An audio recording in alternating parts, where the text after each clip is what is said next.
Ladies and gentlemen, here is the topic 2.2 notes, erosion and deposition. It should be fairly short because you guys have already watched the Bill Nye video. So there is going to be content from the Bill Nye video that you obviously need to know in this section. So I try to cut it down so it's kind of short so that it goes with Bill Nye. So we're going to start by talking about stream characteristics. This is something I actually used to do when I worked out in the field. We had to analyze stream characteristics. And it seems kind of like a Mickey Mouse type of thing to do, but it is very important. So scientists use stream characteristics to help us understand where different types of organisms would live in a river and how they might be affected by human activities. So when I did this, I worked up at a diamond mine, and that diamond mine was up in Nunavut, and we would go up there in probably about early May, and we'd stay up there for about 3, 4 weeks, and then we'd go back two other times during out the season. And as you would know, Nunavut gets really, really cold. There's a lot of snow. So when we were up there in May, there was still a lot of snow, and that snow was melting, and it connected a whole bunch of different lakes together that were very close to the diamond mine. And it was our job to monitor the movement of fish and invertebrates and things like that, and study and determine whether or not the diamond mine was having positive and negative effects on the fish populations. We'd have to go up there at different times of the year because these streams obviously would look different. When the water was just melting, there was essentially, when snow was melting, there was water everywhere. As we got to later summer, a lot of that water evaporated and the streams became more defined, so you could actually see actual streams and creeks going between each of the lakes. So it was pretty interesting stuff. I'd go into more detail about it if we were in the classroom. Engineers also use these characteristics to help design structures like bridges and dams and things like that. So obviously bridges are used to cross rivers. You'd want to make sure you know what the characteristics of the rivers, which is essentially a large stream, was like in order to determine whether or not the water is going to start eroding away at the shoreline and the sides, and when they're putting the big pilings in for the bridge, you'd want to make sure that they would be able to hold and withstand the water and the erosion over a long period of time.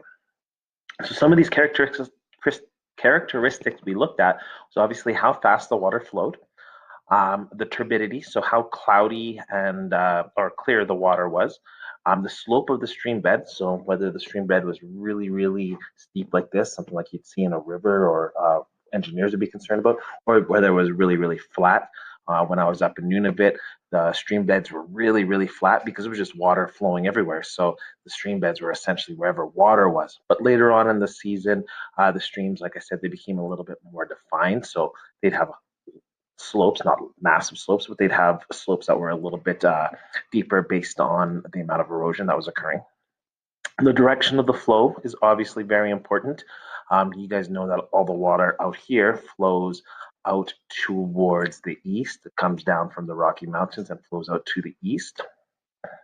And then whether or not it's straight or curved. If it's straight, there was something very, very unique about that. If it was curved and winding, there was something unique about that as well. And can you think of others? There's lots of others. And one of the things that's not here is the animals that actually lived in the streams. That was also something that was very important. So stream and river profiles. A stream profile is a description of all its characteristics. Some of them might be high, high up. Some of the sources might be high, high up in the mountains, like melting glaciers. Okay. And as the streams form together, they move faster and form into one channel and become a greater volume, and the speed of the river grows. And we've got a picture for that I'm going to show you right away here. Early stages of the stream, so way up high in the mountains, it's typically fast and straight. But then as it reaches lower elevations, it begins to slow and curve, and uses a word called meander there. And eventually it reaches a fairly flat plain where the sediment that it's been carrying along the way gets picked up and deposited. And that's called, that fan-shaped thing is called a delta. So here is a picture I want to show you. Sorry guys, let's end the show here. So here's a picture that's in our textbook. It's a really good picture that shows a stream profile being created. So the profile of a stream or a river. And as you can see up here, it starts way up in the mountains. Okay, and this is right out of your textbook. It's on page 358 if you want to take a closer look. But up here we have the glaciers and the snow and whatnot, and it's melting. Okay, and it's a high up elevation, and you can see the streams are fairly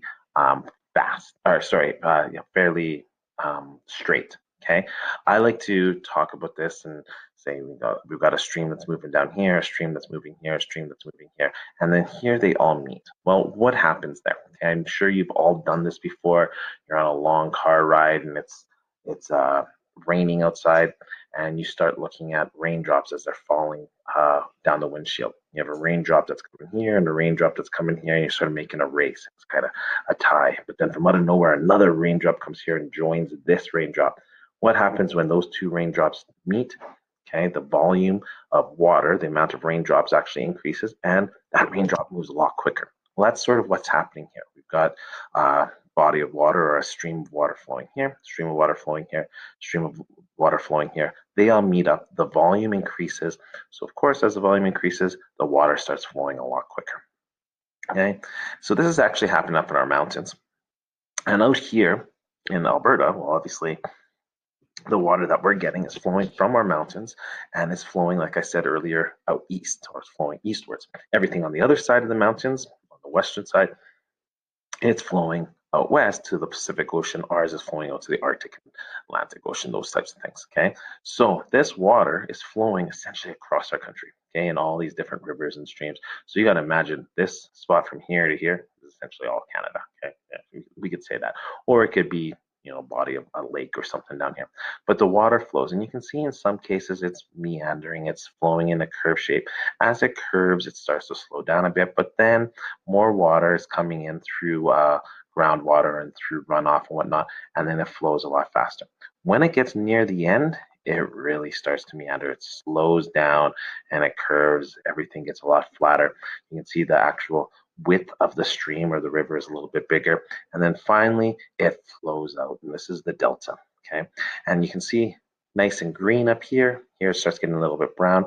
That's because as it's flowing, it's carrying debris. You remember when we were talking about waves, the waves and the ripples want to start wrecking the ground, and it starts causing the ground to move. Well, this is eroding away. And as it starts to slow down, it can't carry those heavy particles. So those particles end up by settling, and it becomes sediment that gets deposited here. And then it flattens out and it releases out into a body. So this could be a river, this could be the ocean, this could be a lake. It all depends on what that larger water body is. So great picture. Read through these little blurbs here. They're pretty handy, might help you out. Okay, so let's get back onto the PowerPoint. One more slide, guys. It's not hard here, not lots here. We went through all of this. Next, erosion and deposition. So this goes and talks a little bit about the Bill Nye video, and I'll have a couple of videos that I'm going to also put on D2L for you. So moving water is very, very powerful, like we talked about before, and it can tear away pieces of rock and lift and carry away sand, soil over long, long distances. Okay, that's erosion. So the breaking away of the water from the surroundings and carrying it away. And this actually helps shape the rivers and the streams and even the lakes. Okay, it helps shape all of that erosion and even the shoreline, like we talked about earlier. Rock fragments and soil the river carries are called sediments. So another very important term. So anything that it carries, it's called sediment. And it's not only rocks and whatnot. It could be organic material. It could be dead plants, dead animals, anything that's carrying along. Okay, and eventually the water will deposit. Water won't be able to carry it. It's going to slow down, and it'll deposit these sediments somewhere else, and that's known as deposition. And I talked in an earlier video about Gull Lake and how Gull Lake in the springtime, the sand at Aspen Beach is usually really nice and sandy. But if you go there later on in the year, there's rocks and deadfall and whatnot along the beach line. That's because of deposition. It's been deposited from deeper out into the water. So obviously, the faster the river flows, the farther it's going to carry any of the sediment. I'm sure you've been in the wave pool at Genesis. That wave pool, you could stand right in the middle, and if you're a big guy like me, you can stand in the middle, and it's not going to budge you. But the littler kids, the waves moving, it'll carry the smaller kids a little bit further. Same thing if those smaller kids are just little pieces of dirt. The faster that river flows, the farther it'll carry you. That could be very, very dangerous for us as well. And lastly, the river sediment load is the amount of waterborne or water-carried material such as rock, soils, organic material, all those things. So just in a definition, which you might need to know. Okay.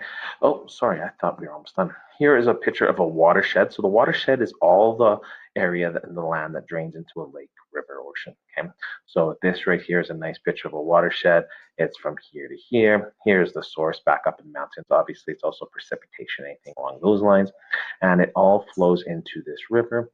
Some of the water seeps into the ground, some of the water just stays on the surface. But once it gets to the river, it flows out to that larger water body. Okay. The continental divide, which I sort of talked about, determines which way our watershed drains. And I already mentioned it. The continental divide is the highest point of land on the continent. And for us, it's the Rocky Mountains. So all the water, oops, it's that video that I'm going to be showing you. All the water that's on the east side of the Rocky Mountains flows out to the Pacific. All the water on the east side flows out to the Arctic Atlantic Ocean, flows across the country. All the water on the other side, on the Pacific side, flows into British Columbia. It's one of the reasons why we have such nice waters, nice clean water, because we're so close to the mountains. So that's it. Topic 2.3, we're not going to cover. I'm going to toast topic 2.3. You guys sort of talked about it in grade 7. If you are interested, take a look in the textbook and whatnot, but I won't be giving you any questions on the quiz for that. And that's it. So we'll have topic 2.4 coming up for tomorrow. And then other than that, you are done this section. Work on application questions, work on your Water Everywhere lab, and possibly another Bill Nye, and you guys would be done.